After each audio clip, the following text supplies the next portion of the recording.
Maintaining a healthy and sound body is among the ways of serving God, for one cannot understand or have any knowledge of the Creator if he is ill. How fitting that this insight comes from Maimonides, a philosopher and physician whose life work so eloquently bridged the realms of the physical and the divine. His words have resonated with me deeply in recent weeks as I found myself navigating the lingering aftermath of bronchitis and laryngitis. For over 6 weeks, I have been entangled in the frustration of persistent coughing and an unexpected, disorienting bout of temporary hearing loss. Though my illness was not so serious in a clinical sense, it was profoundly destabilizing. It left me questioning not only my ability to accomplish daily tasks, but more existentially, my capacity to seek and comprehend the presence of the divine, as Maimonides describes. What I experienced wasn't just physical discomfort, but a fragile emotional state brought on by isolation. Most jarringly, I lost the ability to speak. I couldn't engage in conversations at work or with family or among friends. And for an unabashed extrovert like me, the silence felt excruciating. Though I suspect some might have found momentary relief from the rather sophomoric things that I tend to say. Just as my voice began to return, my hearing faded. I found myself straining to track conversations, catching only fragments, piecing together meaning from context alone. I was no longer present in dialogue, I was merely surviving in dialogue. Imagine this. For a lifetime, I've lived in a world of sonic fullness, music, conversation, my own voice beautifully balanced in stereo. To lose that equilibrium was jarring. The deprivation left me both physically depleted and emotionally raw. And for a singer, the ability to hear oneself is not a luxury, it's essential. Sound offers feedback, it informs technique and helps the vocal mechanism relax and respond. Without the benefit of the auditory feedback, I was forced to recalibrate. I began to sing not by sound, but by feel, by trusting the physical sensations in my larynx and the energy coursing through my breath. My voice teacher, God bless her, reminded me of an important truth. Singers must learn to sing by feel, not merely by sound, for acoustics shift in every space, a concert hall, a classroom, a sanctuary, all different. In this unexpected silence, I was reminded of the delicate interplay between body and spirit. Illness, however minor, can be isolating. Yet, it can also be clarifying. In my quiet, I began to listen more intently to others, to myself, and perhaps even to God. This Shabbat, we find ourselves at the confluence of two sacred observances, the reading of Parshat Bahar and the approach of Memorial Day, a solemn national moment in which we reckon, however briefly, with the cost of freedoms we so often take for granted. And so this week's Torah portion speaks in a voice both ancient and astonishingly contemporary, offering not only legal instruction, but a profound meditation on the nature of liberty, on the obligations that flow from it, and on the human dignity owed to those whose ultimate sacrifice has preserved it. Ukratem dror ba'aretz lechol yoshveha, and you shall proclaim liberty through the land to all its inhabitants. With these thunderous words of Leviticus 25, the Torah declares the advent of the Jubilee year. Every 50 years, ancestral lands are to be returned, debts forgiven, and slaves freed. But this is not freedom as libertism, nor liberty as mere autonomy. The liberty envisioned in Bahar is not transactional, it's covenantal. It emerges from the recognition that true freedom is never severed from mutual responsibility. Indeed, liberty in the Torah is bound by justice and rooted in sacred obligation. It is no coincidence, as we heard from Rabbi Dubin, that these words are inscribed on the Liberty Bell, that cracked yet resonant emblem of American freedom. The founders, in choosing a verse from Leviticus to emblazon upon the symbol of a nascent democracy, were perhaps more prophetic than they even knew. They drew upon a vision of freedom that is not defined by the absence of restraint, but by the presence of righteousness. This Shabbat, as we recall the Jubilee, we must ask ourselves, what is the moral cost of liberty? What are we called to do for those whose lives have been irrevocably altered in the service of freedom? And how might the teachings of our Torah inform our approach to veterans, particularly those living with disabilities of body, of spirit?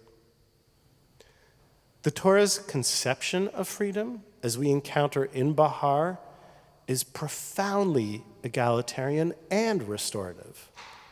You see, the land is to be released from agricultural toil every 7 years, a sort of Sabbath for the earth, a sacred rest that reflects the very rest of God during those days of creation. And in the 50th year, that sabbatical extends to society itself. Slaves are released, not because their master's generosity has been stirred, but because their service has met its moral limit. Debts are canceled, not because the economy demands it, but because God declares it. The underlying message is clear. No human being may live in perpetual servitude, neither to another person or to the tyranny of circumstance. In this vision, we discern a profound theology of human worth, one that demands we see each person not as an economic unit, but as a divine image bearer, a soul of infinite value. It's in this light that we might consider those who have served in our military forces. Veterans, particularly those wounded, carry burdens that are not always visible and not always honored. Too often, the fanfare of patriotic rhetoric is not matched by policy or compassion.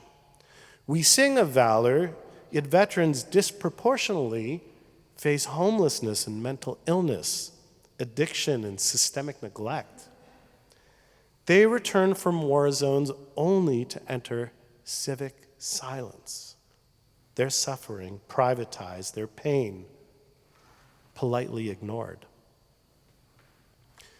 The Talmud teaches in Brachot that Yisurin shel Ahava, afflictions of love, can refine the soul.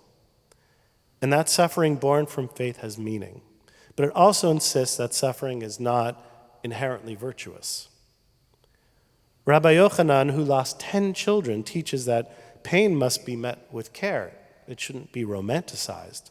Likewise, the sacrifice of our veterans must not be sacralized in abstraction, but honored through concrete acts of justice, like accessible health care, like mental health support, vocational training, and above all, and the easiest of them all, by offering dignity.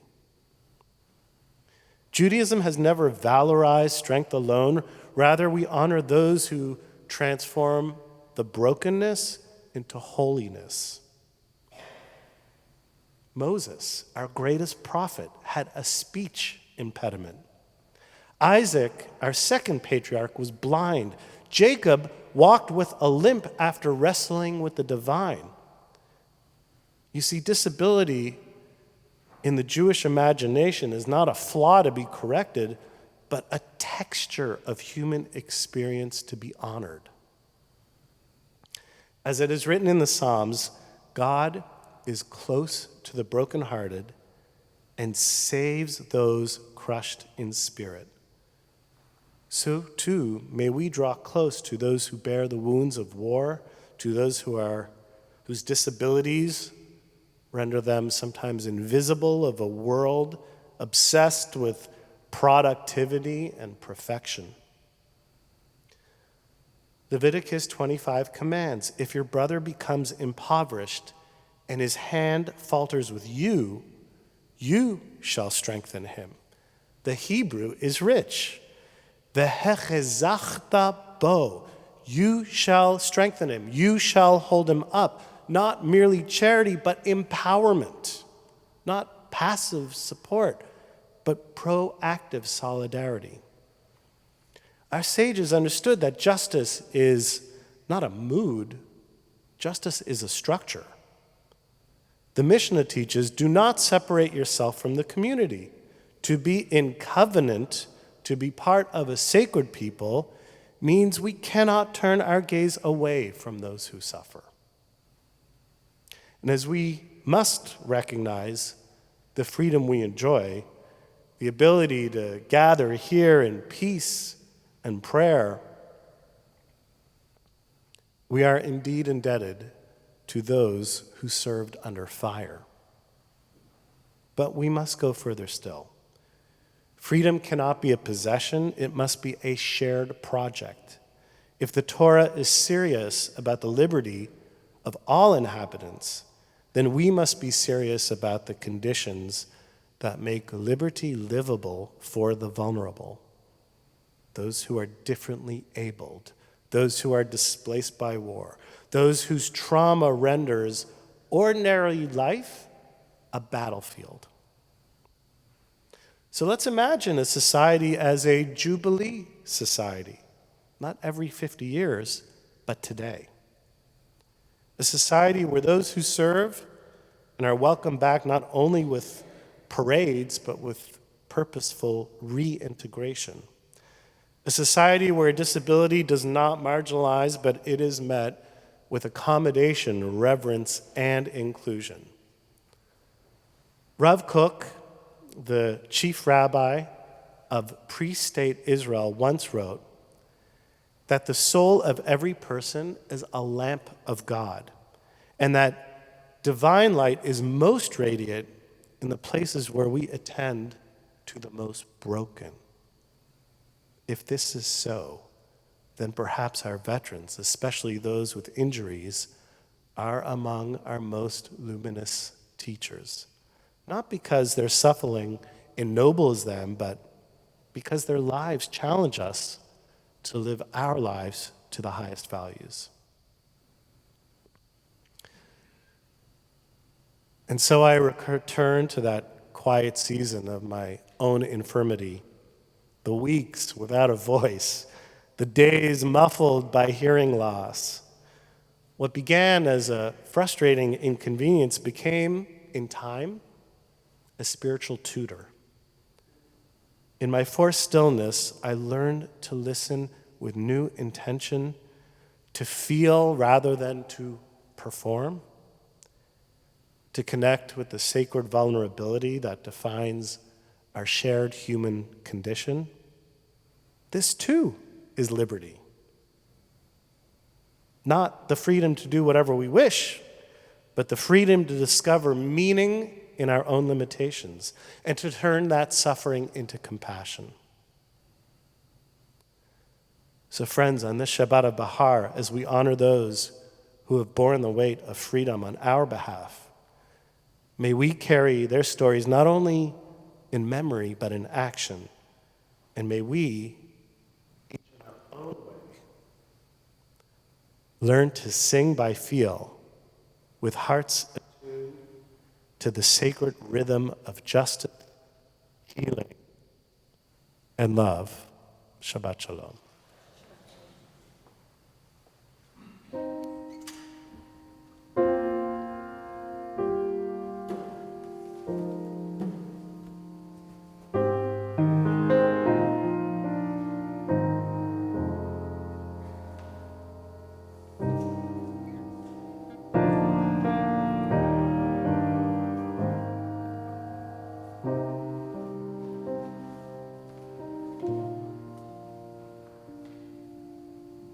Hallelujah,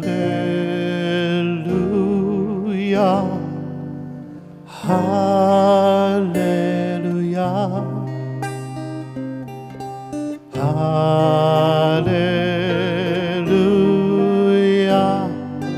hallelujah, hallelujah, hallelujah, hallelujah,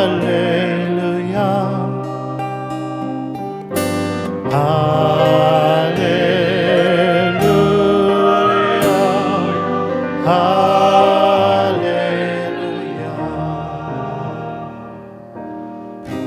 Healer of the brokenhearted, binder of wounds, counter of uncountable stars. You know who you are. הרופא ישבור הלב ומחפש לאט צבועם, מונה מספר הכוכבים לכולם שמו יקרא. Hallelujah, hallelujah, hallelujah, hallelujah,